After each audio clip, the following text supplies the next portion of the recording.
اللہم صلی علی سیدنا محمد وعلی آل سیدنا محمد وبارک وسلم۔ رسول اللہ صلی اللہ علیہ وسلم نے فرمایا کہ بخیل یعنی کنجوس آدمی اللہ تعالیٰ کا دشمن ہے، چاہے وہ کتنی ہی عبادت کرنے والا ہو۔ اللہ تعالیٰ قسم کے ساتھ فرماتا ہے کہ میں بخیل کو جنت میں داخل نہیں کروں گا، اور اللہ تعالیٰ 3 قسم کے لوگوں کو دشمن سمجھتا ہے: ایک بخیل مال رکھنے والا، اور دوسرا بوڑھا زنا کرنے والا، اور تیسرا احسان کر کے جتلانے والا۔ یعنی کہ یہ 3 قسم کے آدمی اللہ تعالیٰ کو ناپسند ہے، اور اللہ تعالیٰ انہیں دشمن سمجھتا ہے، اور اللہ تعالیٰ انہیں جنت میں داخل نہیں کرے گا۔ یعنی بخیل کا مطلب ہے جیسے کہ کوئی انسان مال جمع کر کے رکھتا ہے اور خرچ نہیں کرتا، نہ خیرات کرتا۔ بہت سے لوگ آپ نے دیکھے ہوں گے کہ کسی کے پاس مال ہے اور اس نے اتنا مال جمع کر رکھا ہے، نہ تو بیوی بچوں پہ خرچ کرتا، نہ گھر میں خرچ کرتا، نہ اپنے اوپر خرچ کرتا، اور نہ کسی رشتہ دار کے اوپر خرچ کرتا۔ اور کوئی رشتہ دار بھی آ رہا ہے تو بس ایک چائے کا کپ اور کوئی نہیں، فالتو ناشتہ وغیرہ کچھ نہیں، جبکہ اللہ تعالیٰ نے اسے اتنا دیا ہے اور اتنی اس کی گنجائش ہے کہ وہ اچھا خاصا ناشتہ کروا سکتا ہے، لیکن نہیں کرتا، کیونکہ اگر وہ خرچ کرے گا تو مال ختم ہو جائے گا۔ تو اس طرح کے لوگوں کو بخیل بتایا گیا کہ جو مال جمع کر کے رکھتا ہے، تو اللہ تعالیٰ ایسے لوگوں کو جنت میں داخل نہیں کرے گا۔ اور دوسرا انسان بوڑھا، جو کہ انسان بوڑھا ہے، جوانی کی بات ہو تو ایک الگ ہے، لیکن جو بوڑھا آدمی ہے، یہاں پر بوڑھا آدمی بتایا گیا ہے کہ جو انسان بوڑھا ہے اور وہ زنا کرتا ہے، یعنی کہ جو ناجائز عورتیں ہیں جو ان کے لیے جائز نہیں ہیں، اور ان کے ساتھ ان کے ناجائز سمبند ہوتے ہیں، یعنی کہ جو زنا کرتے ہیں، تو ایسے لوگوں کو اللہ تعالیٰ جنت میں داخل نہیں کرے گا، اور اللہ تعالیٰ کو یہ ناپسند ہے۔ اور تیسرا احسان کر کے جتلانے والا، یعنی کہ دوسرے کے ساتھ بھلائی کام کر کے، یعنی کوئی بھلا کام کر دیا، کسی کو وقت پڑنے پہ جو ہے قرض دے دیا، یا پھر کسی کا کوئی کام کروا دیا، اور پھر اس کو بار بار جتلانا، اس انسان کے سامنے بھی کہنا اور دوسروں کے سامنے بھی کہنا کہ میں نے فلاں کا یہ کام کروا دیا، فلاں کو اتنے پیسے دے دیے، فلاں کے ساتھ گیا تھا بھائی یہ کام کروایا، اس کو ضرورت تھی تو میں وہاں گیا۔ اب اس سے کیا ہوگا کہ جس کے ساتھ ہم نے بھلائی کی ہے اس کے دل پہ اتنا زور پڑ گیا کہ وہ خود بھی شرمندہ اور دوسروں کے سامنے بھی اسے شرمندہ کر رہے بار بار۔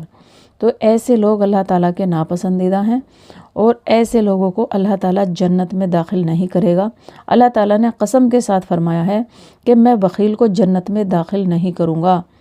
ٹھیک ہے، ایسے لوگوں کو جنت میں داخل نہیں کروں گا۔ اور اللہ تعالیٰ 3 قسم کے لوگوں کو دشمن سمجھتا ہے: ایک بخیل مال رکھنے والا، دوسرا بوڑھا زنا کرنے والا، تیسرا احسان کر کے جتلانے والا۔ تو اللہ تعالیٰ ہمیں ان کاموں سے بچا دے، اللہ تعالیٰ ہم سب کو ان کاموں سے ہماری حفاظت رکھے۔ یعنی بخیل کنجوس آدمی دنیا میں بھی لوگوں کی نظر میں ذلیل ہوتا ہے۔ ایسے آدمی کو چاہیے کہ مال کی محبت دل سے نکالے۔ یہاں پہ بتایا گیا کہ بخیل یعنی کنجوس آدمی دنیا میں بھی ذلیل ہوتا ہے لوگوں کی نظروں میں۔ آپ نے دیکھا ہوگا کہ جو مال جمع کرنے والا ہے نا، مال جوڑنے والا ہے، وہ کبھی خرچ نہیں کرتا، تو وہ دھیرے دھیرے آدمیوں میں جو ہے پتہ چلتا ہے، سب کو پتہ چل جاتا ہے۔ کہ آپ نے دیکھا ہو کئی بار کہ کوئی کنجوس آدمی ہے نا تو وہ ایک مشہور ہو جا کہ اگر وہاں جاؤ گے بھیا وہ تو بہت کنجوس آدمی ہے، وہ تو کھانے کو ہی نہیں پوچھے گا، وہ چائے کو نہیں بجھے گا۔ اگر تو کوئی قرض لینا جا رہا، اس کے پاس ضرورت پڑنے پیسے لینے جا رہا کہ بھیا وہاں مت جائیے، وہ تو دے گا ہی نہیں، ہے اس کے پاس پر وہ دے گا نہیں، وہ بہت کنجوس آدمی ہے۔ تو یہاں پر اسی طرح بتایا گیا کہ بخیل یعنی کنجوس آدمی دنیا میں بھی لوگوں کی نظر میں ذلیل ہوتا ہے۔ ایسے آدمی کو چاہیے کہ مال کی محبت دل سے نکالے اور ہمت کر کے اچھے کاموں میں اپنا مال خرچ کیا کرے۔ کتنی اچھی حدیث ہے اور کتنی اچھی بات بتائی گئی ہے۔ یہاں پر بھی یہ بتایا گیا کہ اپنے مال کو اچھی جگہ خرچ کرو، ٹھیک ہے، جہاں اچھے کام ہو، اچھے کاموں میں خرچ کرو۔ یہ نہیں بتایا گیا کہ آپ آنکھ میچ کے کسی کو بھی دے دو۔ یہاں یہ اتنی اچھی حدیث ہے کہ یہ بتایا کہ اپنے مال کو اچھی جگہ خرچ کرو، غریب رشتہ داروں کی اور دوسرے غریبوں کی اور محتاجوں کی مدد کرو۔ یعنی کہ جو اپنے ہی غریب ہے، کتنے پیاری حدیث ہے، اگر تمہاری کوئی بہن غریب ہے، کوئی بھائی غریب ہے، کوئی رشتہ دار ہے، کوئی بھی اپنا نزدیک کا کوئی رشتہ دار ہے، آپ اس پہ خرچ کرو۔ تو اس سے کیا ہوگا، سمجھنے کی بات ہے کہ اس سے ہمارے 2 فائدے ہوں گے، اللہ تعالیٰ بھی راضی ہوگا، اور اس سے کیا ہوگا کہ ان کی بھی مدد ہو جائے گی، یعنی کہ ان کی بھی ہیلپ ہو جائے گی۔ مان لیجیے کوئی تمہاری بہن ہے اور وہ اتنی غریب ہے کہ تم اس کے پاس گئے اور تم نے دیکھا کہ اسے کسی چیز کی ضرورت ہے، جیسے کہ اب سردی کا موسم ہے، ایک خیرات کرنے کی اور چیز دینے کی بات ہے، ایک سردی کا موسم ہے، اب وہ تمہیں بتانے سے شرما رہی ہے کہ میرے پاس سردی کے کپڑے نہیں ہیں، جیسے کہ کمبل وغیرہ نہیں ہے، بچوں کے کپڑے نہیں ہیں، کیونکہ ایسا بھی تو ہوتا ہے کہ انسان کو اپنی بھی کوئی بات ہوتی ہے، اور بہت سارے ایسے انسان ہوتے ہیں کہ انہیں بیچاروں کو بتاتے بہت شرم آتی ہے، لیتے بھی بہت شرم آتی ہے، اور جو روز ہوتے ہیں لوگ جو مانگنے والے ہوتے ہیں انہیں کوئی شرم نہیں ہوتی، ان کا تو کام ہے، یہ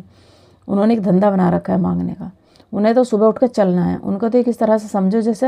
ڈیلی یوز میں ان کی روٹین ہے تو کام کرنے کی، ٹھیک ہے، تو ایسے لوگوں کو دینا اور ایسے لوگوں کو دینا یہ الگ چیز ہے۔ یہی حدیث ہے یہاں پہ کہ جو اپنا مال آپ دو تو کسی جو ہے اچھے کاموں پہ خرچ کرو، یعنی کہ اپنے غریب رشتہ داروں پہ، اور یا وہ دوسرے جو غریب ہیں اور محتاج ہیں، یعنی کہ جس کا ہاتھ کٹا ہوا، پیر کٹا ہوا، یا کوئی بیوہ عورت ہے، یا کوئی بوڑھا آدمی ہے، یا پھر آنکھوں سے اندھا ہے، یا پھر کوئی اپنا رشتہ دار ہے، ایسے لوگوں پہ اپنا مال خرچ کرو۔ اور جیسے کہ سردی کا موسم ہے، آپ وہاں گئے، ان کے گھر میں کوئی ایسی چیز نہیں ہے، یعنی کہ کوئی چارپائی وغیرہ، کمبل وغیرہ، یا ان کے بچوں کے کپڑے وغیرہ یہ نہیں ہیں، تو آپ اس طرح سے نہ دے کہ لو ہم اپنی طرف سے مال میں سے تمہیں نکال کے دے رہے، ہو سکے وہ نہ لے، تو آپ کو اس طرح سے دینا ہے کہ آپ وہاں جائیں تو ان کے لیے جرسی، سول وغیرہ اور ان کے کمبل وغیرہ، جیسے سردی کا موسم شروع ہونے والا ہے تو وہاں لے کے جائے ہدیے کے طور پہ، کہ بھئی میں آ رہا تھا، میں نے سوچا کہ آپ کے لیے یہ لے لوں، یا پھر دینے کے 100 بہانے ہوتے ہیں کہ جیسے کہ بھئی میں کمبل لایا تھا گھر میں نے سوچا میں آپ کے لیے بھی لے آیا، یا آپ کے بچوں کے لیے جرسی لے آیا، بہن کے لیے لے آیا، آپ اپنی جرسی خرید رہے ہیں اور آپ کے بھائی پہ جرسی نہیں ہے، یا وہ سردی کے کپڑے نہیں ہیں، تو بس آپ کو کیا کرنا ہے، اپنے لیے لی ہے تو اس کے لیے بھی لے لینی ہے، اپنے لیے جرسی لی ہے تو پھر اپنی بہن کے لیے، بہنوں کے لیے، بھابھی کے لیے، بھائی کے لیے، یا پھر اپنے ماں باپ کے لیے، یا پھر کوئی اور رشتہ دار ہے، دوست ہے، تو ان سب کے لیے خرید لیں اور دے دیں، تو یہ اچھی جگہ مال خرچ ہوگا۔ اور جیسے مولوی وغیرہ ہوتے ہیں، جو طالب علم ہیں، جو بچے مدرسے میں پڑھتے ہیں، تو جیسے سردی کا موسم ہے اور آپ کو اللہ تعالیٰ نے اتنی جو ہے دولت دے رکھی ہے، آپ کے پاس اتنا پیسہ ہے، تو ان بچوں کے لیے جرسی وغیرہ، سویٹر، یا پھر موزے وغیرہ، ٹوپے وغیرہ جو مدرسے میں بچے پڑھتے ہیں انہیں دے دیں، تو یہ اچھی جگہ مال خرچ ہوگا، ٹھیک ہے، تو ایسی جگہ آپ کو مال خرچ کرنا ہے۔ تو یہاں پر آیا ہے کہ اس طرح کی خدمت کیا کرو، دنیا اور آخرت میں عزت ملے گی اور جنت میں جاؤ گے، یعنی کہ اگر آپ اس طرح کی خدمت کرو گے لوگوں کی تو آپ جو ہے دنیا میں بھی آپ کی عزت ہوگی اور آخرت میں بھی، اور آپ جنت میں جائیں گے۔ دیکھو حضور صلی اللہ علیہ وسلم فرماتے ہیں کہ سخی یعنی اچھے کاموں میں مال خرچ کرنے والا اللہ تعالیٰ کا دوست ہے اور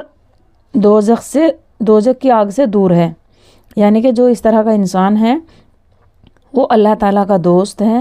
اور دوزخ کی آگ سے دور ہے اور جنت کے قریب ہے اور جنت میں بڑی بڑی نعمت پائے گا، سبحان اللہ۔ تو یہ ہمیں یہاں پر یہ چیزیں ہمیں سمجھانے کے لیے بتائی گئی ہے کہ اگر آپ کے پاس مال ہے تو ایسی جگہ خرچ کرو، اور آپ کسی پر کوئی احسان کر کے اس کو نہ جتلاؤ، اگر آپ نے کسی کے ساتھ بھلائی کی ہے تو پھر اس کو نہ جتلاؤ، اور یہ بھی بتا دیا کہ اللہ تعالیٰ کو یہ 3 قسم کے لوگ جو ہیں پسند نہیں ہیں، اور قسم کے ساتھ ارشاد فرمایا ہے کہ ایسے لوگوں کو اللہ تعالیٰ جنت میں داخل نہیں فرمائے گا۔ تو اللہ تعالیٰ ہم سب کو ایسے کاموں سے بچا لے اور ہمیں اچھے کام کرنے کی توفیق دے، اور ہمارے دلوں سے مال کی جو محبت ہے وہ نکال دے، اور ہمیں اچھی جگہ مال خرچ کرنے کی توفیق دے۔